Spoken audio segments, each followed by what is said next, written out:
Bismillahirrahmanirrahim. Assalamualaikum warahmatullahi wabarakatuh. Perkenalkan, nama saya Anandala Sanggogung Perdana. Saya dari kelas B dengan NIM C0112011189. Saya juga berasal dari kelompok 37 Clinical Skill Learning.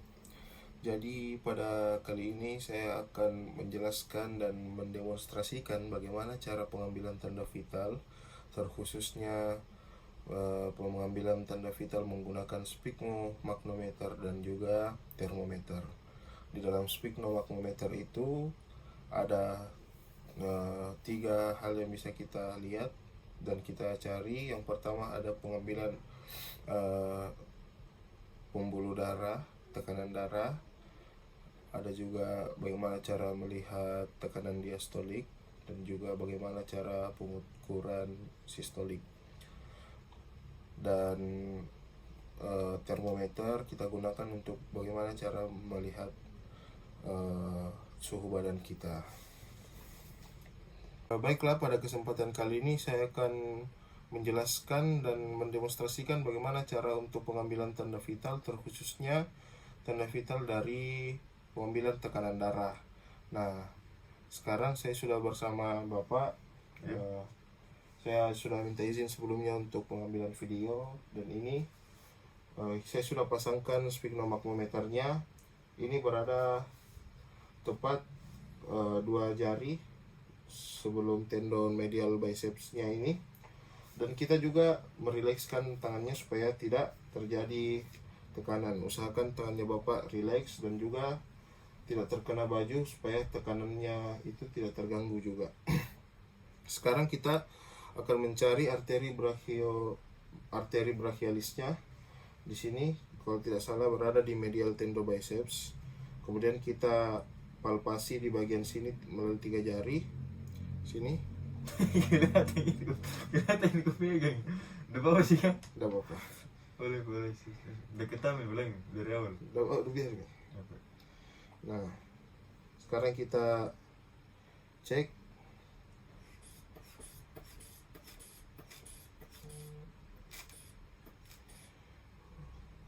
Kita kompres sampai sekitar 120-130 sampai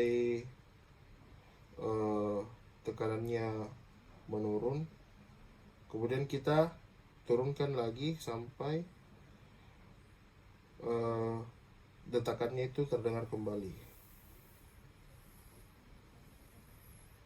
Nah, seperti itu. Baiklah, pada kesempatan kali ini saya akan menjelaskan bagaimana cara pengambilan tanda vital, yaitu bagaimana cara melihat dari sphygmomagnometer ini tekanan sistoliknya. Pertama-tama kita harus mengetahuinya bahwa tekanan sistolik itu, bahasa singkatnya itu, misalkan ini kita pompa, kemudian ini berjalan setidaknya sampai 140. Di situ sampai ada suara detakan yang kita dengar di stetoskop. Nah, itulah tekanan sistoliknya. Artinya itulah tekanan pertama yang berada di tekanan vitalnya. Itulah namanya tekanan sistolik. Dan juga tekanan diastolik, sekalian kita menjelaskan tekanan diastolik itu ketika kita relaksasi pompanya, kemudian menurun secara perlahan. Nah, ketika menurun pompanya, itu detak nadinya itu juga akan makin lama makin menghilang. Nah, detakan nadi terakhir dan jatuh ke angka berapa, itulah tekanan diastolik dari si penderita atau si pasien. Nah, sekarang kita demonstrasikan bagaimana melakukannya. Pertama kita ambil stetoskop.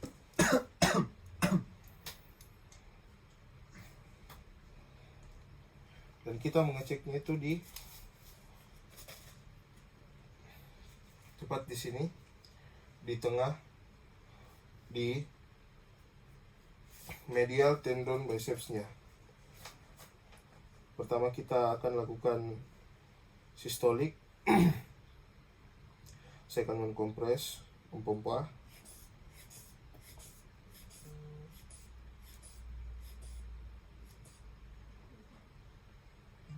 tekanan si bapak ini berada pada 120 dan jatuh kepada 180.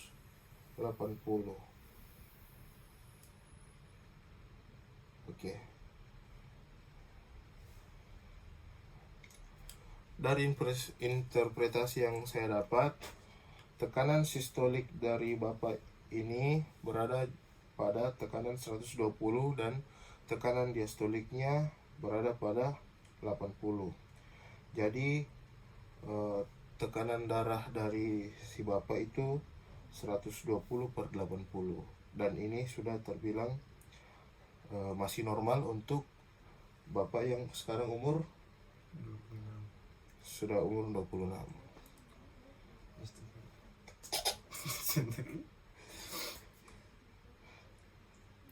Ya, baiklah, pada kesempatan kali ini saya akan mendemonstrasikan dan menjelaskan sedikit bagaimana cara untuk pengambilan tanda vital, terutamanya itu untuk pengambilan proses pernafasan. Nah, kali ini saya sudah bersama saudara Edo, ini adalah teman saya. Nah, di sini saya akan meminta tolong saudara Edo untuk membuka bajunya. Kemudian kita melihat bagian dadanya, apakah proses inspirasi dan ekspirasinya itu berjalan dengan lancar atau ada ketidak normalan yang berada pada dadanya. Nah, minta tolong. Sekarang? Ya. Gini dok. Ya, setidaknya 3 kancing lah. Gini. Ya. Coba bernafas dengan baik menggunakan mulut, kemudian keluarkan dari hidung. Kebalik. Dari hidung keluar dari mulut. Nah, pada proses inspeksi seperti ini, kita harus melihat seluruh bagian dadanya. Kemudian kita biasa melakukan palpasi untuk membandingkan antara pernapasan dada kirinya dan kanannya, apakah simetris atau ada yang lebih besar atau ada yang lebih kecil. Coba nafas panjang. Oke, normal. Nah, pada proses inspirasi ada hal-hal yang harus kita perhatikan dengan baik. Nah, apa-apa saja itu? Yang pertama adalah gerakan samping iga, kemudian pelebaran dari epigastrium, kemudian ada penambahan bebas ukuran antara posterior dada. Kemudian pada proses ekspirasinya, coba bernafas, buang. Nah, pada proses ekspirasinya berbanding terbalik dengan proses inspirasi, yaitu kita harus melihat kembali bagaimana jalur masuk dari iga, kemudian ada penurunan dari besar ukuran antara posterior dada, kemudian adanya juga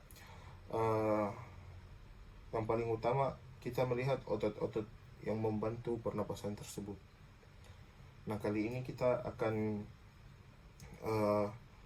melihat bagaimana proses inspirasinya terjadi dengan baik atau tidak selama kurang lebih 1 menit. Apakah terjadi dengan baik atau tidak? Kita melakukan dengan stopwatch. Baiklah, pada kesempatan kali ini saya akan menjelaskan dan mendemonstrasikan bagaimana cara untuk pengambilan tanda vital menggunakan termometer. Tapi ini adalah ilustrasi, ini adalah sebuah pulpen, tapi kita anggap sebagai termometer saja, sebagai alat pengukuran suhu. Nah, anggap saja ini adalah ujungnya. Nah, kita akan goncangkan sampai air raksanya itu turun ke ujungnya, baru kita melakukan pemeriksaan. Cara melakukan pemeriksaannya itu kita pakai tangan bagian kirinya. Nah, kita kasih masuk di fossa axillarisnya. Ya, kemudian kita bagian ininya saja kita kasih masuk. Kemudian si pasien atau si penderita kita kita suruh untuk lakukan abduksi maksimal seperti ini. Kemudian ketika terjadi seperti ini kita tunggu selama 5 menit, 3 sampai 5 menit. Nah, kemudian setelah itu